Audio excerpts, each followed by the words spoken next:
Fala, meus queridos! Tudo bom com vocês? Sejam todos bem-vindos a mais um vídeo por aqui. E hoje resolveremos questões da nossa Lei 8.112 de 90. Eu selecionei algumas questões que já foram abordadas no concurso da Universidade Federal do Rio de Janeiro. Mas agora, galera, vejam só. Se você vai prestar um outro concurso, não tem problema. Se no edital está a Lei 8.112, esse vídeo também serve para você. Maravilha? Antes de começar, alguns recadinhos tradicionalíssimos. O primeiro é aquele para fortalecer o nosso canal. Se você puder deixar o seu like, eu agradeço demais, pessoal. E o segundo ponto, eu vou estender o convite para que você se torne membro do nosso canal por R$ 4,99 mensais. Por lá terá acesso a vídeos exclusivos e aos nossos mapas mentais. Inclusive, a Lei 8.112 de 90 com os principais pontos já está finalizada na área de membros, assim como o Decreto 1171 de 94. E esses dois diplomas estão no conteúdo programático do concurso da Universidade Federal do Rio de Janeiro. Bom, já falei demais, recados dados, partimos ao conteúdo do vídeo. Vamos concentrar a atenção nas penalidades disciplinares, que encontram previsão a partir do artigo 127 da Lei 8.112 de 90. Esse assunto despenca em prova, pessoal. Vamos lá, questão de número 1, caiu no concurso da UFRJ e nos diz o seguinte: Bernardo é servidor da UFRJ, investido no cargo de técnico desportivo. Há 2 meses, ele foi convocado pela Seleção de Segurança e Saúde do Trabalhador, setor responsável pela prevenção e promoção da saúde do servidor da UFRJ, para ser submetido à inspeção médica. Ocorre que Bernardo vem se recusando a comparecer ao setor mencionado sem apresentar nenhuma justificativa. Essa atitude de Bernardo poderá sujeitá-lo à penalidade de: letra A, suspensão de até 15 dias. Letra B, suspensão de até 12 dias. Letra C, suspensão de até 7 dias. Letra D, advertência seguida por suspensão de até 12 dias.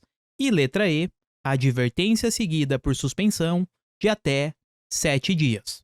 Pessoal, pausem o vídeo e em 5 segundos eu volto com uma rápida explicação teórica e, na sequência, com o gabarito. 5 segundinhos.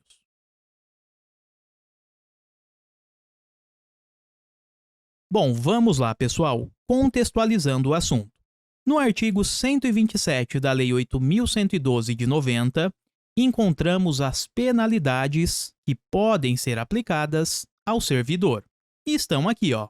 Penalidade de demissão, suspensão e advertência no primeiro bloco. Então, nosso primeiro bloco, demissão, suspensão e advertência. Na segunda ponta, encontramos a penalidade de destituição de cargo em comissão, destituição de função comissionada e cassação de aposentadoria. Portanto, aqui estão as penalidades. E para facilitar a sua vida, temos um macete por aqui, ó. Sua, ou seja, demissão, suspensão e advertência. E no outro bloco temos aqui, ó, dedé, caça. Obviamente, caça está com erro de grafia, tá? É apenas para fins didáticos. Temos o D de destituição de cargo em comissão, o outro D de destituição de função comissionada e cassação de aposentadoria. Bom, agora que sabemos quais são as penalidades disciplinares, precisamos observar também as hipóteses que ensejam estas penalidades. Então, temos hipóteses que ensejam demissão, suspensão e advertência. No curso teórico que está disponível aos membros, falamos com calma de cada uma destas situações. Para resolver essa questão, vamos abordar a parte da suspensão. Suspensão é a penalidade intermediária, tá? Ela está no meio do caminho, não é a mais grave e também não é a mais leve. Nos casos de suspensão, teremos como regra geral a aplicação da suspensão pelo prazo máximo de até 90 dias. Prazo máximo de 90 dias. Agora, cuidado, existe uma exceção.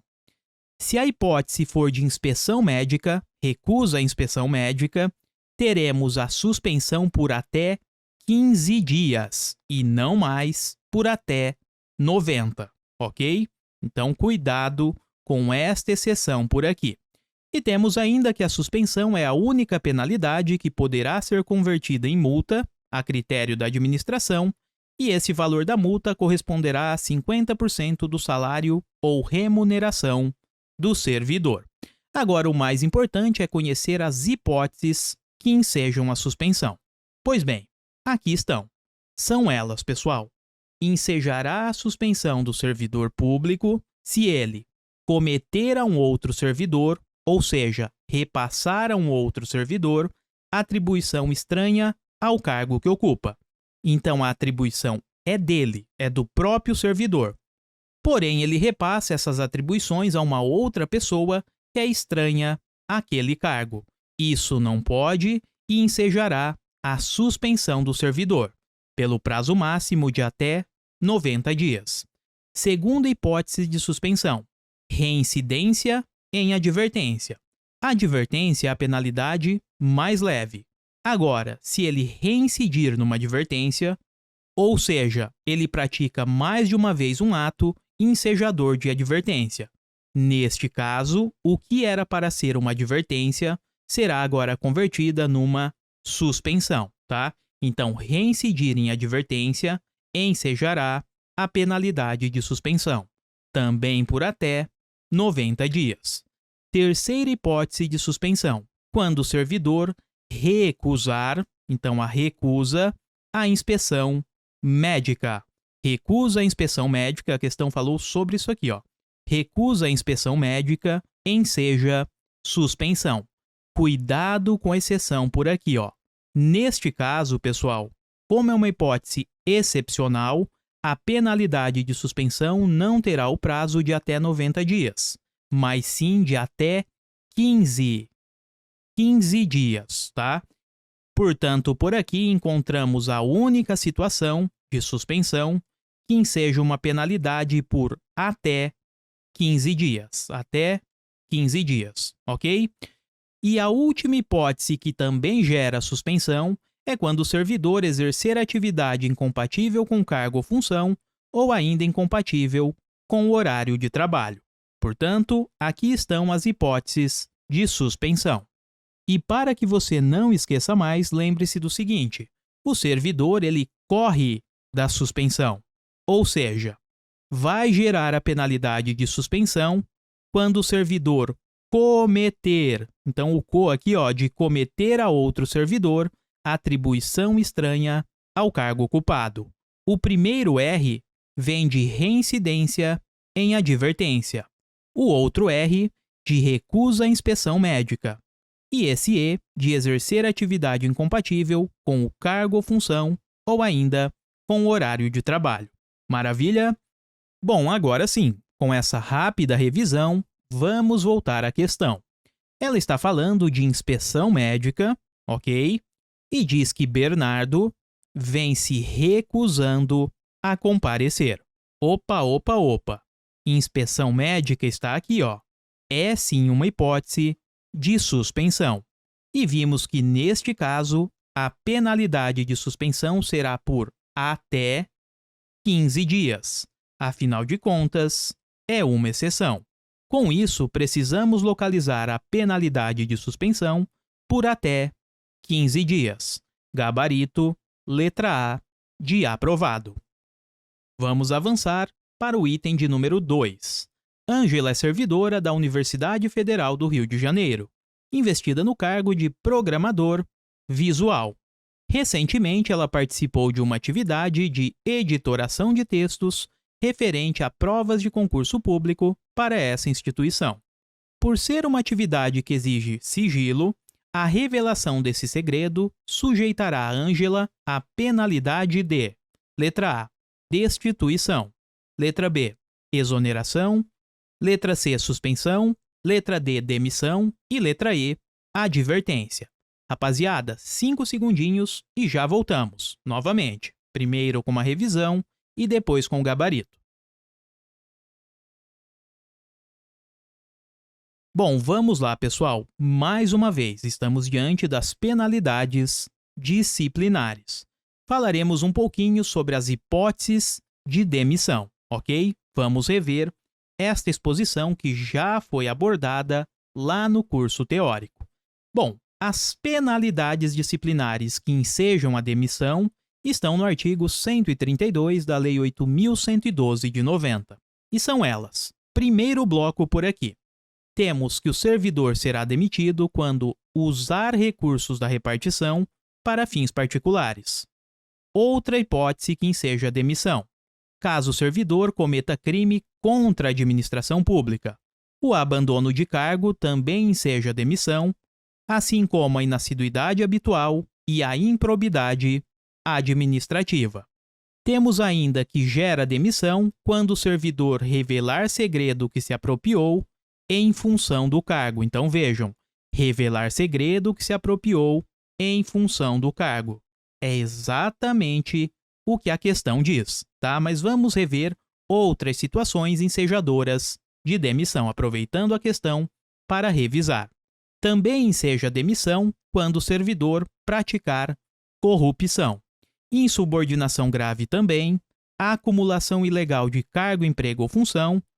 E temos também que o servidor que aceite ou receba comissão ou propina poderá ser demitido, bem como aquele que praticou usura.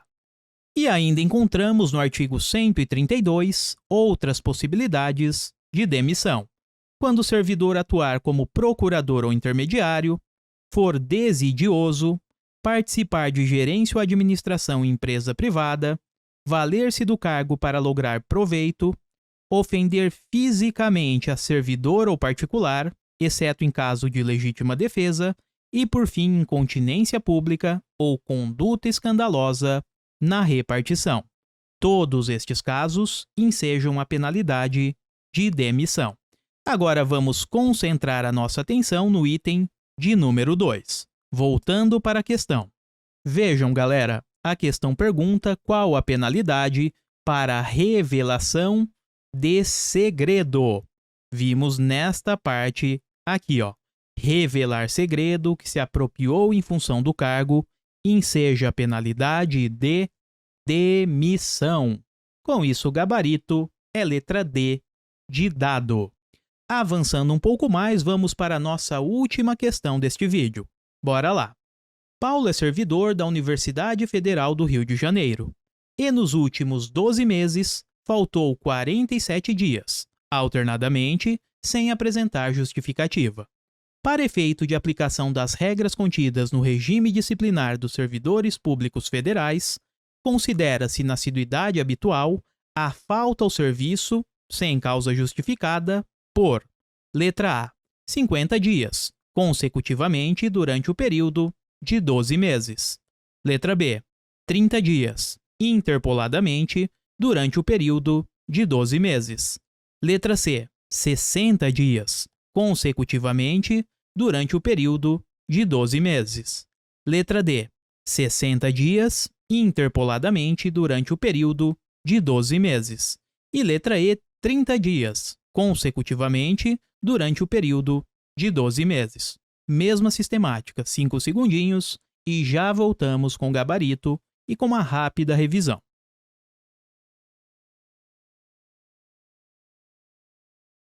Bom, vamos lá. Quando falamos nas hipóteses de demissão, na questão 2, comentamos que enseja a demissão o abandono de cargo e a inassiduidade habitual. Qual seria a diferença por aqui? Nos dois casos, temos que a penalidade será a de demissão. Mas existe uma diferença, galera. No abandono de cargo, o servidor deixa de comparecer ao local de trabalho de modo injustificado por 30 dias consecutivos ou mais. Então, simplesmente ele liga o dane-se e não aparece mais ao local de trabalho. Vamos imaginar que começou o mês de março, ele não apareceu ao trabalho, tá? Então tivemos ali mais de 30 dias de forma consecutiva, sem que ele comparecesse ao seu trabalho. Nesta situação, teremos o abandono de cargo, tá? Abandono de cargo, então, mais de 30 faltas injustificadas ao local de trabalho de forma consecutiva, ok? E lembre-se, faltas injustificadas. Caso tenham justificativas, obviamente não ensejará essa penalidade, a penalidade de demissão, fruto do abandono de cargo. Agora reparem só, na realidade a questão pediu a inassiduidade habitual. Galera, por aqui é diferente. Embora também seja ausência injustificada ao local de trabalho, vamos analisar uma janela maior de tempo. Ou seja, vamos analisar um ano, os últimos 12 meses do servidor, certo? Então, nos últimos 12 meses, vamos analisar quantas faltas esse servidor teve. E mais, na inassiduidade habitual, vamos contabilizar as faltas que são espaçadas. Por exemplo, suponhamos que o servidor em março faltou 10 dias, em abril outros 5, lá em novembro mais 20 e assim por diante. Percebam, vamos somar tudo isso no fim do ano e caso ele tenha 60 faltas ou mais, de modo injustificado, ele será também demitido. E neste caso, a sua demissão encontra amparo na inassiduidade habitual. Então é por isso que falamos que na inassiduidade habitual teremos 60 faltas ou mais e analisaremos isso de modo interpolado, ou seja, de forma espaçada, num período de 12 meses. Com isso, pessoal, o nosso gabarito só pode ser a letra D de dado. Então, considera-se na assiduidade habitual a falta ao serviço sem causa justificada por 60 dias, está aqui, ó, 60 dias ou mais, tá? De modo interpolado durante um período de 12 meses. Então, vamos chegar lá no fim do ano e analisar quantas faltas o servidor teve durante aquele período, durante os últimos 12 meses. Maravilha? Tranquilo? Bom, galera, então é isso. Dessa forma, matamos 3 questões por aqui e aproveitamos para revisar alguns pontos que sempre aparecem no dia da prova. Eu espero que você tenha gostado e convido mais uma vez para que se torne membro do nosso canal por R$ 4,99 mensais. Por lá terão acesso a essa legislação, a Lei 8.112, de forma esquematizada e mais detalhada também. São 14 aulas disponíveis, certo? Bom, agradeço a todos pela companhia até aqui, desejo bons estudos, fiquem com Deus e nos encontramos no próximo vídeo. Valeu, meus queridos, até a próxima!